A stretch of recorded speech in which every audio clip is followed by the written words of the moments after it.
Madame, Monsieur, bonsoir. Merci de nous retrouver dans ce nouveau numéro de votre magazine Tac au Tac. Ce soir, nous allons parler de l'exploitation de nos ressources naturelles. Vous le savez, la RDC est très riche en ressources naturelles. Le peuple congolais bénéficie très peu de ces immenses ressources naturelles. Pourquoi c'est là? Que faut-il faire pour que cette situation change? On en parle ce soir. Appel d'offres de blocs pétroliers et gaziers malgré les vétos des États-Unis. Le ministre des hydrocarbures Boudimbo va dévoiler ce 12 octobre les noms des sociétés et candidates. Et nous parlerons également des conséquences de l'exploitation des ressources naturelles sur l'environnement et pourquoi pas revenir sur la prolifération des stations au service en RDC. Si le temps nous permet, nous parlerons également de la situation sécuritaire dans l'Est et l'Ouest du pays. Et pour parler de tout ceci, j'ai reçu pour vous ce soir Monsieur José Bafala. Il est expert pétrolier. Monsieur José Bafala, bonsoir, bienvenue dans Tac au Tac Magazine. Comment allez-vous? Bonsoir Madame Nicole, je vais bien. Un réel plaisir de vous recevoir pour la première fois dans cette émission. Si je puis vous demander de vous présenter, question de vous faire connaître auprès de tous nos téléspectateurs des Tac au Tac Magazine qui vous suivent en ce net moment. C'est vrai que vous êtes expert. Celui qui danse ne sait pas qu'il danse mal.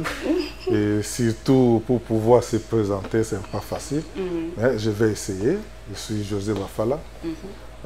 J'ai une large expérience dans le secteur pétrolier. Depuis que j'ai fini mes études à l'université de Kinshasa comme licencié en économie internationale et monétaire, la promotion de 1988, j'ai eu à effectuer, après 3 ans de travail à la SOCIR, je suis parti au Canada, à l'université de Montréal, d'où je détiens une maîtrise en gestion des entreprises pétrolières. Ah, d'accord.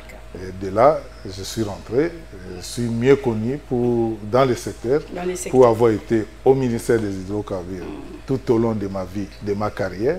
J'ai été le représentant de la RDC à l'Organisation des pays producteurs de pétrole en Afrique. J'ai pu passer là-bas plus de 6 ans. J'étais le président du comité des experts. Ce n'était pas facile de diriger les secteurs pétroliers où il y a plusieurs experts qui venaient de différents horizons. Et puis, j'ai été à la primature. Et de la primature, j'étais à la présidence comme conseiller. Ah, ok. En tout cas, joli parcours. Merci. Bien, c'est même pour ça que je vous ai invité, parce que vous êtes expert. Et puisque nous allons parler de nos ressources naturelles ce soir, alors vous êtes mieux placé en tout cas pour nous éclaircir. D'accord. Alors nous allons directement entrer dans les vifs du sujet. Monsieur José Bafala, la RDC est l'un des pays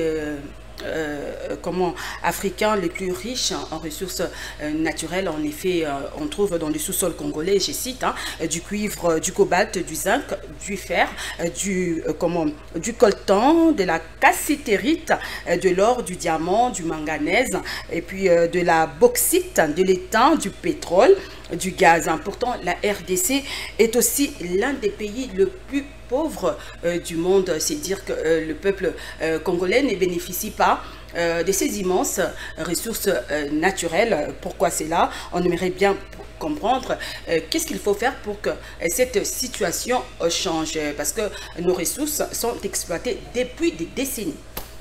Merci. Quels sont les problèmes avec l'exploitation de nos ressources?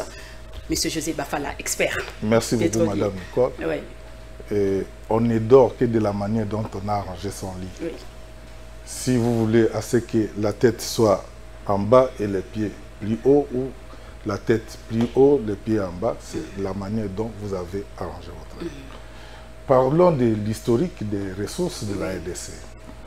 Quand vous aviez cité là le cuivre, le cuivre, du temps que moi j'étudiais à l'université de Kinshasa, nous avions une brochure qui sortait du ministère de l'économie et de la Banque centrale qui s'intitulait « La conjoncture économique ». Nous avons vécu la RDC, le budget de la RDC était calqué sur les 450 000 tonnes de cuivre qu'on avait chaque année. Et c'était même le cuivre, c'était les poumons de l'économie congolaise. Mais arrivé vers les années 1997, au moment où le pouvoir de Mobutu était devenu très fragile, nous avons connu beaucoup de choses. Mobutu a laissé pratiquement plus de 144 minéraux intacts. Plus de 144 minéraux intacts, où on n'avait pas consommé grand-chose. La Gécamine aujourd'hui, vous arrivez au niveau des Gécamines. Pourquoi nous ne nous développons pas? Dans le secteur minier et pétrolier, il y a ce qu'on appelle les accords de concession. Ce sont des conventions. Par les accords de concession, même dans le secteur pétrolier, vous prenez votre concession, vous me la confiez. C'est à moi d'exploiter, c'est à moi de tirer des bénéfices et vous donnez, vous, rien que les taxes et les royalties. Et la Gécamine que nous avions aujourd'hui n'est plus la même Gécamine. Vous allez trouver, ce sont des sociétés qui sont en train d'exploiter ces pétroles, qui sont en train d'exploiter nos minéraux, qui nous payent que des redevances. C'est-à-dire que nous ne pouvons pas espérer gagner grand-chose. Alors, comment arriver à pouvoir changer cette situation pour pouvoir gagner au moins quelque chose? Pour que la RDC bénéficie quand même de Je te donne le cas de pétrole. Je ne vais pas aller dans toutes les... Oui, ça va nous prendre parce que vous êtes expert pétrolier. Oui.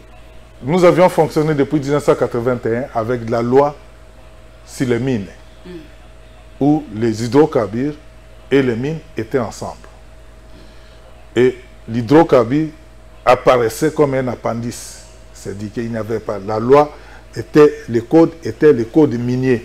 Mais nous, les hydrocarbures, on s'accrochait pour pouvoir avoir les textes. En 2002, les mines vont avoir leurs propres codes, le code minier en 2002, qui sera révisé en 2006. Les hydrocarbures ont pu fonctionner avec l'ancien texte obsolète de 1981. Et qu'est-ce qui va se passer? En 2015, bien que ça ait beaucoup de difficultés pour qu'on puisse faire sortir la loi générale sur les hydrocarbures, la loi 015, la RDC a changé les méthodes. À la place des conventions, c'est-à-dire les accords de concession, ce ne serait plus les accords de concession.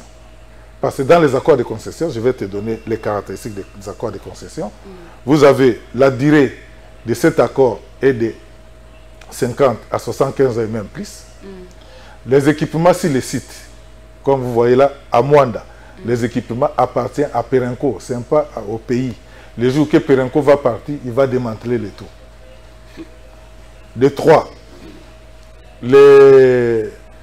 la propriété des hydrocarbures produits par Perenco. Ces hydrocarbures appartiennent à Perenco, pas à la RDC. On va nous payer les 12,5% des royalties que nous allons nous contenter, mais le produit ne nous appartient pas. Alors, face à cette situation, vous ne pouvez pas espérer faire quelque chose. Ce sont des lois qui dataient vers les années 1950, ceci, où on n'était plus. Et nous sommes arrivés à un autre type de contrat, qui est le contrat de partage de production. C'est ce qui est consacré dans la loi actuelle. Dans ce contrat de partage de production, la propriété des produits n'est pas à la compagnie. Vous ne pouvez pas aller à la compagnie, réclamer et tout ça, c'est votre propriété. Sauf que, je donne un exemple, Madame Nicole est un investisseur, il a amené des capitaux lourds et frais, parce que les pétroles, ce sont des capitaux qui sont très lourds. Nous allons travailler avec vous pour exploiter le pétrole. Et qu'est-ce qu'on dit? Dans un premier temps, prenons les 10 premiers millions de barils que Madame Nicole, qui nous avait amené des milliards pour pouvoir exploiter, a droit à 65%. Et l'État congolais a droit à 35%. Jusqu'à ce qu'on puisse commencer à éponger, à amortir vos trains d'investissement. C'est ce qu'on appelle ROI, Return on Investment. Dès que vous commencez à rentrer, après les 10 premiers millions de barils, quand nous entrons dans la phase de 20 millions, l'équation change. Vous avez 50%, moi j'ai 50% parce que tu as commencé à amortir et vos cost oil, c'est-à-dire les coûts de production, les coûts pétroliers, sont récupérés d'après un pourcentage préétabli que nous allons dire, madame, vous n'allez pas récupérer le tout, vous allez commencer à avoir autant, c'est-à-dire vous récupérez vos coûts, de l'ordre de prenons 10%, et les restes, nous allons nous partager. Et dès que vous récupérez votre mise, c'est-à-dire vous avez amorti votre capital financier, nous passons à autre chose qui ferait que l'État congolais devient propriétaire avec 65% et vous 35%. Mais curieusement, au moment où la loi est déjà là, Perenco a insisté pour pouvoir continuer avec ces systèmes et ils vont exploiter notre pétrole. Ils vont exploiter notre pétrole jusqu'à l'an 2049. Ah bon? Tel que nous sommes là, le pétrole congolais sera exploité par Perenco jusqu'à l'an 2049 et 2043. Et nous, on ne gagnera rien. Mais nous sommes dans le système où ils vont nous payer que des royalties. Malgré qu'on a changé des contrats. Non, ils ont fait autre chose avec ce qui s'est passé. Où un ministre est allé même demander l'avis au niveau de la Cour suprême pour pouvoir accorder, parce qu'il y avait clause de stabilité, alors que la loi actuelle disait toute société qui avait des droits pétroliers, une fois arrivé à terme, c'est-à-dire qu'en 2023 ici, Perenco devait balancer, devait arriver au système des contrats de partage de production et non de concession. Mais, curieusement, on a trouvé ça avec le gouvernement du Premier ministre Tibala. Nous allons jusqu'à l'an 2043 pour les offshore et 2049 pour les onshore. Je ne sais pas si ce sera encore... Le ministre protège les étrangers. Je ne sais pas. Moi, je vous ai dit que c'était signé. Perenco n'est pas venu arracher la signature. Il y a des autorités qui ont pu faciliter ça. Il y avait le Premier ministre Tibala. Il y avait le Premier ministre Tibala. Et il y avait le ministre des hydrocarbures, paix à son âme, Ngouemou Kena. C'est sous son règne qu'on a signé ce contrat. On a prolongé, on a renouvelé les contrats de la convention ou les accords de concession. Mais c'est ça la mauvaise gestion de nos ressources. Et la population est désabusée. Mais nous savons qu'aujourd'hui, vous venez d'énoncer d'avancer ici. Oui. On a lancé, le chef de l'État a lancé les appels d'offres. Mais les appels d'offres des blocs pétroliers. Okay. Pour d'autres, ce serait calqué si les contrats de partage de production ou les contrats de services. Je vous ai expliqué les contrats de partage. Et les contrats de services, c'est la même chose. Sauf que dans les contrats de services, vous ne pouvez pas avoir les produits. On vous paye cash.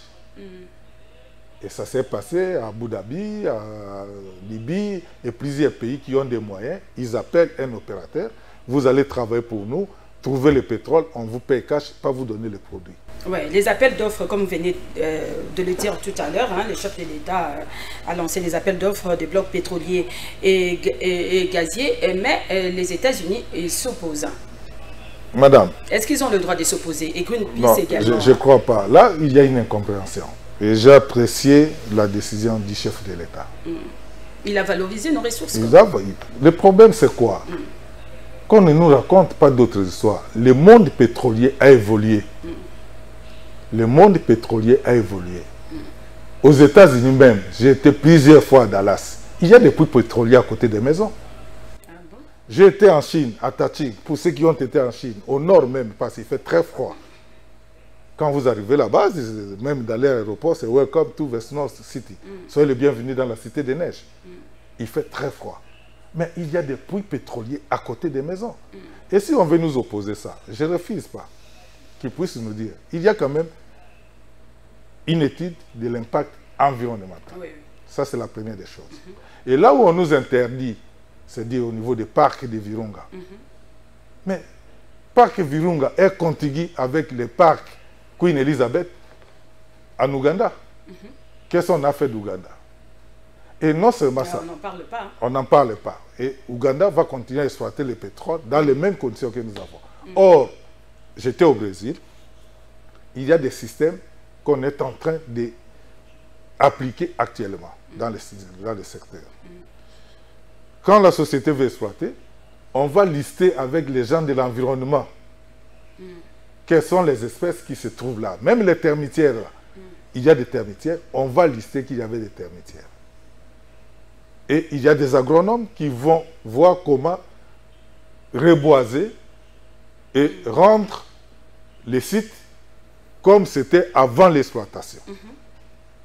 Et la situation là est un peu partout. Si on veut nous opposer, je prends les Gabon ici.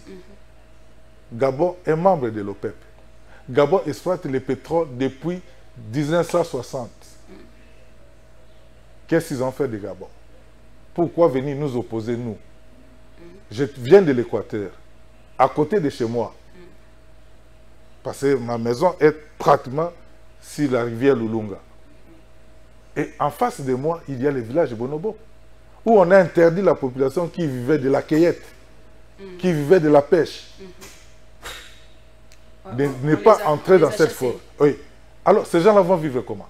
Et prenons les cas qu'on nous dit, c'est pour le tourisme et ceci.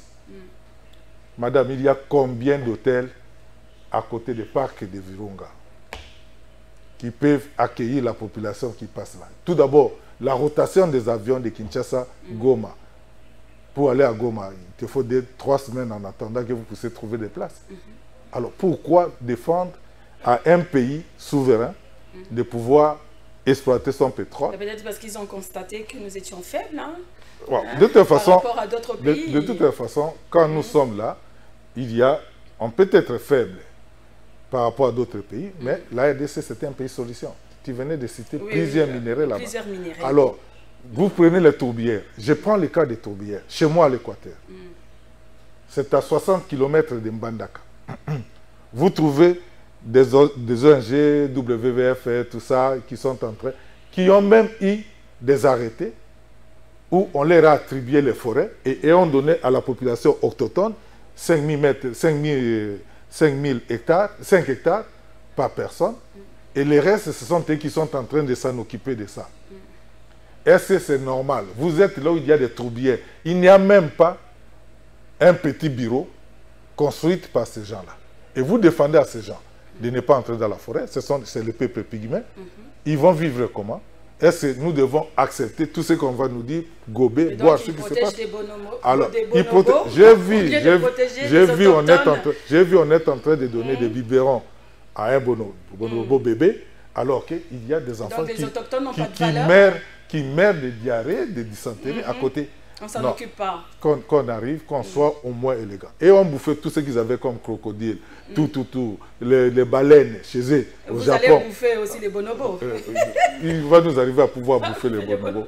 Parce qu'on ne peut pas mourir de faim à côté de là où on peut manger. Oui, mais M. José Bafala, dites-moi, il y a quand même des risques, non? Quels sont les risques liés à l'exploitation Non, il n'y a pas de risque, ressources naturelles? Il n'y a pas de risque. Quand vous arrivez pour le pétrole, des conséquences sur l'environnement, il n'y a pas? Je vous donne pour le pétrole. Vous savez qu'il y a un puits ici en Angola qui a une profondeur, c'est-à-dire les targets deep, de 10 000 km². 10 000 km, pardon, pas carré, 10 000 km de profondeur. Pour avoir le pétrole, il faut forer jusqu'à 10 000 km. Et nous avons deux types de forage. Il y a le forage vertical, c'est-à-dire vous prenez votre aplomb qui va être foncé jusqu'au niveau d'atteindre là où vous devez prendre le produit. Mais il y a aussi le forage dévié. Le forage dévié, on ne vient pas là où il y a les produits. Toi, tu es là, au lieu de... Moi, je suis ici, au lieu d'être là. Donc, il n'y a aucun danger? Il n'y a pas assez de danger. Le point est qu'on maîtrise la technologie aujourd'hui au point qu'on ne peut pas y faire peur aux gens comme si c'était la mort qui était à côté. Non, il n'y en a pas. Parce que le Congo-Brazzaville exploite le pétrole. Ils sont tous du bassin du Congo. Il y a le Gabon, qui sont des bassins du Congo, il y a le Cameroun, et tout ça, qu'on ne nous amène pas à cette histoire où on est en train de créer une psychose. Comme si...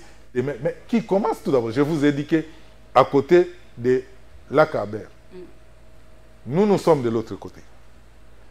De l'autre côté de la rive, c'est le parc Queen Elizabeth. Oui. En Ouganda. Et si vous entrez, voyez combien d'hôtels se trouvent dans ces coins et combien d'avions atterrissent à l'aéroport d'Entebbe. Il y en a combien? Vous n'aurez pas l'idée. Mais ici, chez nous, vous allez nous demander de pouvoir protéger. Le gaz au lac Kivu aussi, le Rwanda exploite déjà de son côté, mais chez nous, ça traîne. J'ai vu le ministre va signer les contrats. J'ai l'avantage de pouvoir vous parler des gaz du Kivu.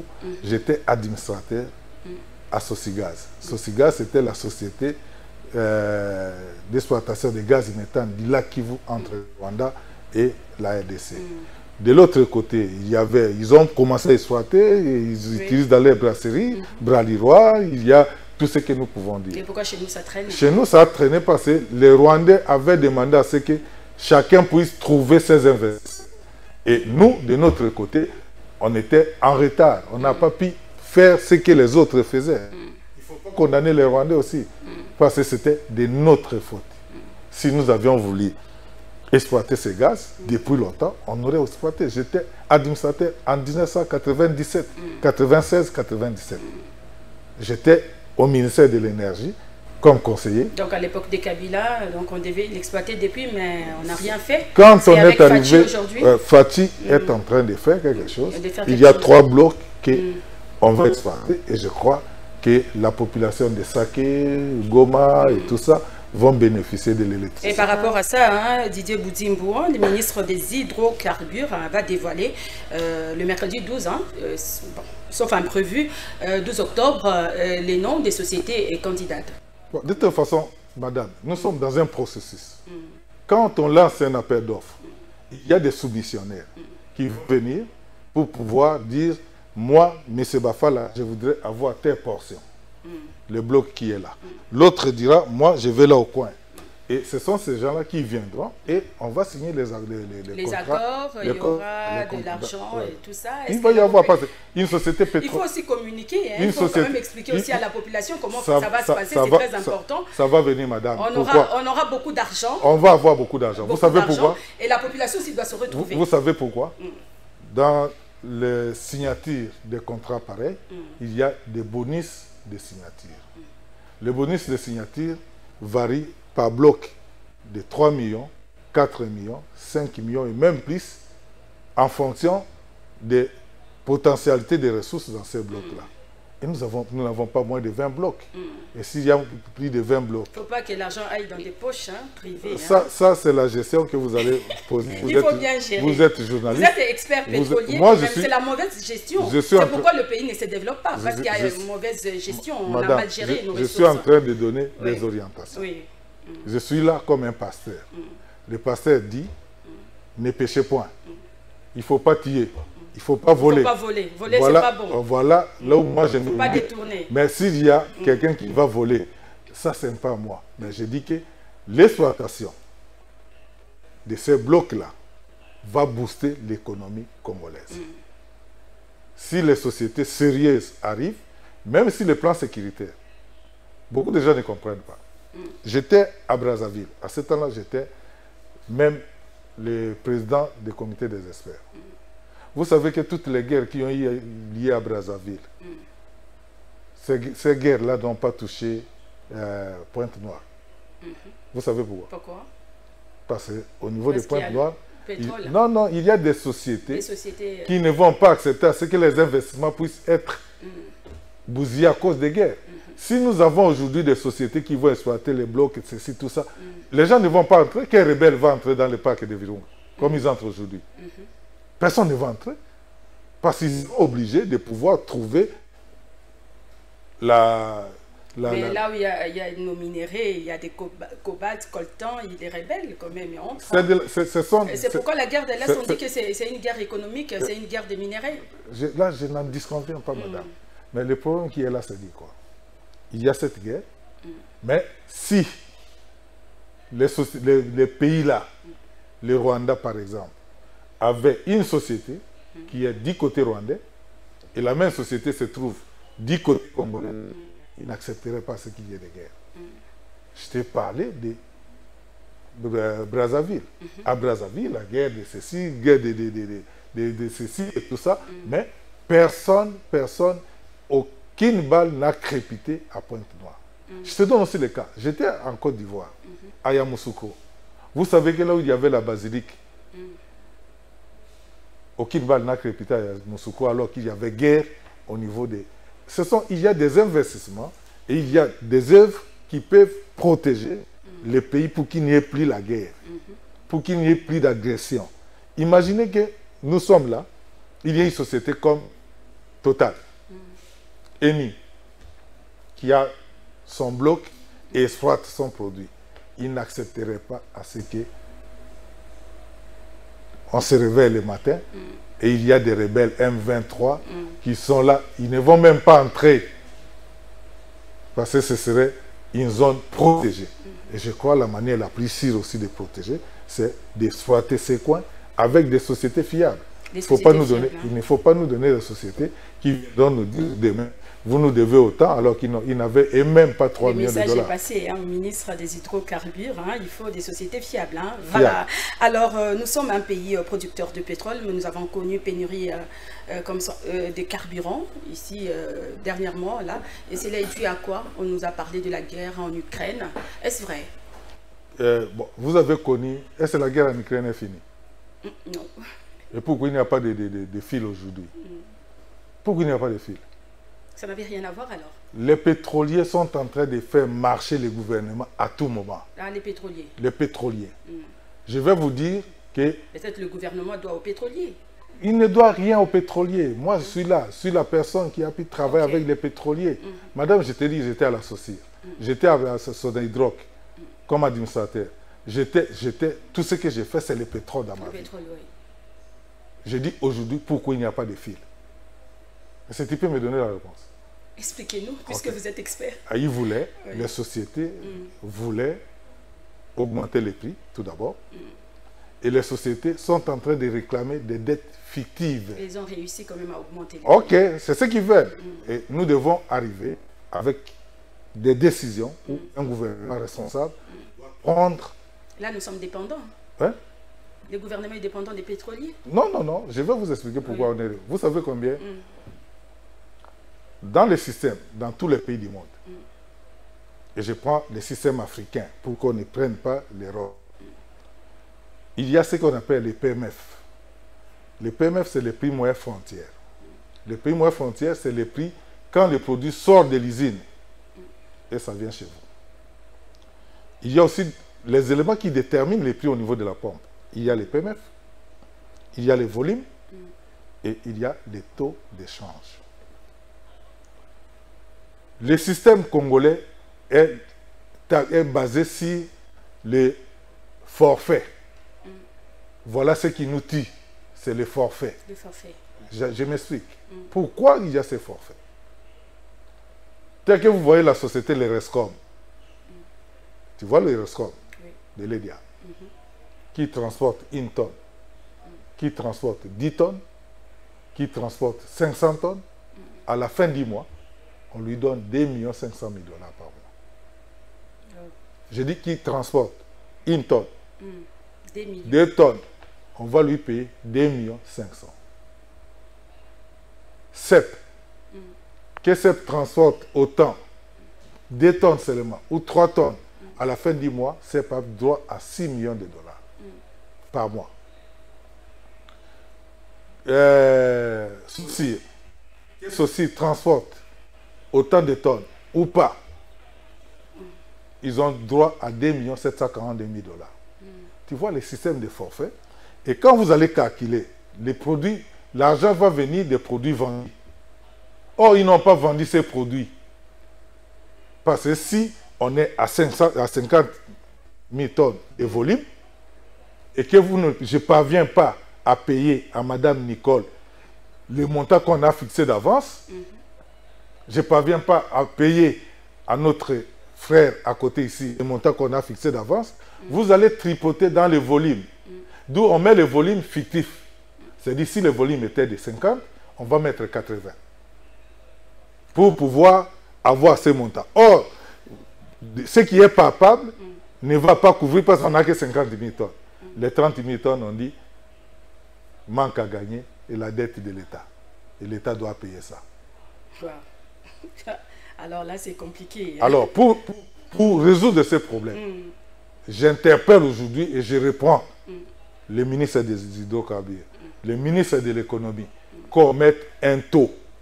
Un taux signifie quoi? On dit, pour manipuler une tonne en République démocratique du Congo, prenons une tonne, c'est 20 $. Si M. Bafala aujourd'hui manipule 30 tonnes, vous allez multiplier 30, multiplier par 20, on te paye ton argent. Mais le cas ici, c'est dit que je manipule 30 ou quoi, vous devez me donner 2,5 millions. Pourquoi? Oui. Mais le gouvernement doit s'imposer. Hein. C'est ce que je dis et je profite de votre micro pour que je puisse répéter ce que j'ai dit pendant longtemps. Vous prenez le cas de quelle société encore? Les SOCOM, on les appelle les SOCOM. Ce sont les sociétés commerciales. Madame, ces sociétés ont 6 millions de $ par mois. On dit charge société commerciale.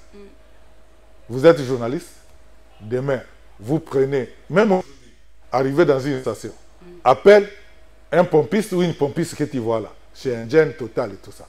Pose-lui la question, monsieur, quel est ton numéro matricule? Il n'y a rien. Il n'y a rien. Et ce que vous allez remarquer, c'est quoi? La mise en place des produits ici en République démocratique du Congo est faite par CEP. Vous voyez les véhicules de CEP aller déposer les produits. C'est-à-dire que la mise en place, le travail technique est fait par CEP. Oui. Alors on doit payer à une société 2 millions de $ par mois, parce qu'ils sont 3, 6 millions. On leur donne 6 millions de $ pour pouvoir manipuler, quoi ça? Aller récupérer l'argent à la banque, parce que s'il y a ce qui reste, c'est le recouvrement peut-être. Alors pour le recouvrement, les charges là coûtent 6 millions de $. Nous sommes dans quel pays? Bon, revenons un peu sur les appels d'offres de blocs pétroliers et gaziers. Sur le plan économique, c'est une opportunité pour la RDC. Hein, j'ai bien dit. Vous êtes économiste aussi. Il y aura création d'emplois. Il y aura création, oui. Il va y avoir l'argent qui va entrer dans les caisses de l'État. Parce que ces sociétés, quand ils vont venir... Ça va aider le pays à se développer. Mais c'est pourquoi... Les pays qui c'est peut-être par rapport à ça que les États-Unis s'opposent. Madame, les États-Unis veulent asphyxier l'économie. Les pays qui disposent de pétrole vivent mieux. Parce que ça va, il y a des effets d'entraînement. Vous êtes là, on ne va pas se limiter qu'au pétrole. Il va y avoir d'autres services qui peuvent arriver. Les chauffeurs qui vont conduire, les ingénieurs qui sont en train de chômer ici, les ingénieurs en bâtiment, tout ça. Et imaginez, vous avez 4 compagnies, 5 compagnies. Voilà la finalité. Alors, si l'Amérique nous demande que l'Amérique veut asphyxier notre économie. Hein? Non, ça, on mais de toute façon, moi je voulais tout simplement, non loin de la maison de Bush. Parce que Bush c'est un pétrolier. Oui. Bush est de la famille des pétroliers. Mais j'ai vu des rigs. Alors qu'on nous laisse exploiter nos ressources, hein, parce que c'est bon. On a fait des études, je vous ai montré qu'on a fait des études, et on peut forer un puits, nous sommes ici, et on peut avoir un puits, il n'y a pas de danger. Un puits au niveau de la gare, et c'est ici où on est en train de exploiter. Un petit mot quand même. J'arrive, je voudrais terminer. Le système qu'on avait avant avait un problème. Pourquoi? On brûlait les gaz au niveau de la torche. C'est-à-dire que vous arrivez à Moana, vous voyez partout, il y a des flammes qui sont en train... Parce qu'on ne récupérait pas ces gaz-là. Les gaz peuvent être récupérés et ces gaz peuvent servir à autre chose pour pouvoir avoir de l'énergie, avoir d'autres histoires, des hydrogènes et tout ça. Et par rapport au pétrole, est-ce que nos autorités, cette question revient quand même, nos autorités savent le volume de pétrole que l'on extrait dans le sous-sol? Ils ont le volume que les sociétés les présentent. Ah bon? Moi, je suis contre les systèmes que nous vivons aujourd'hui. Parce qu'il n'y a qu'un seul compteur dans l'offshore qui vient de la terre ferme. Au niveau de offshore, c'est d'ici la mer, ils n'ont pas de compteur. Et il y a beaucoup de rampes de chargement. Il y a 5 rampes de chargement que nous ne pouvons pas contrôler. Il faut qu'il y ait un compteur centralisateur, c'est-à-dire les produits qui viennent de onshore, les produits qui viennent de offshore peuvent être traités ou réceptionnés dans un compteur central avant d'envoyer à l'exportation.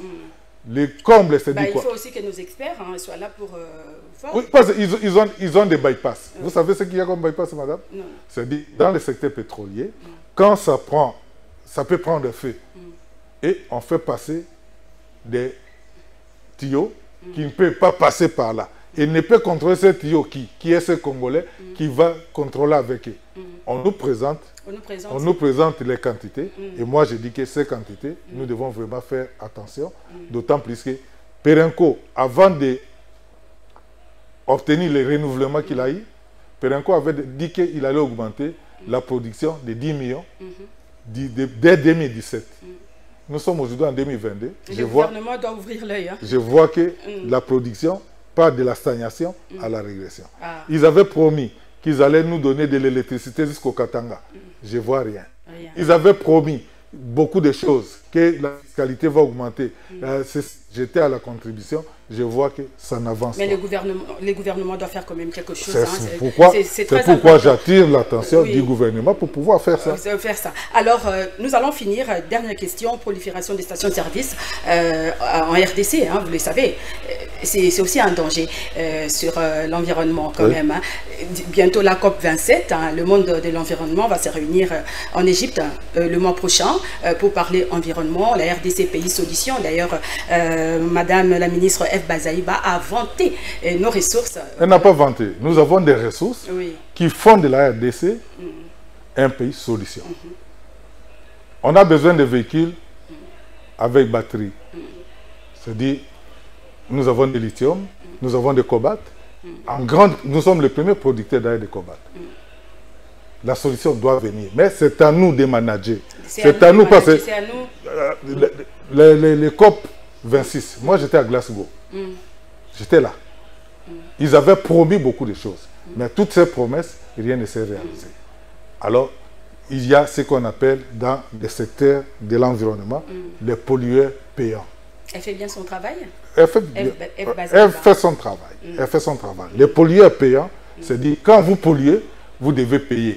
Et l'Amérique elle-même a refusé de... Mais l'exploitation des ressources aussi pollue, modifie aussi le climat.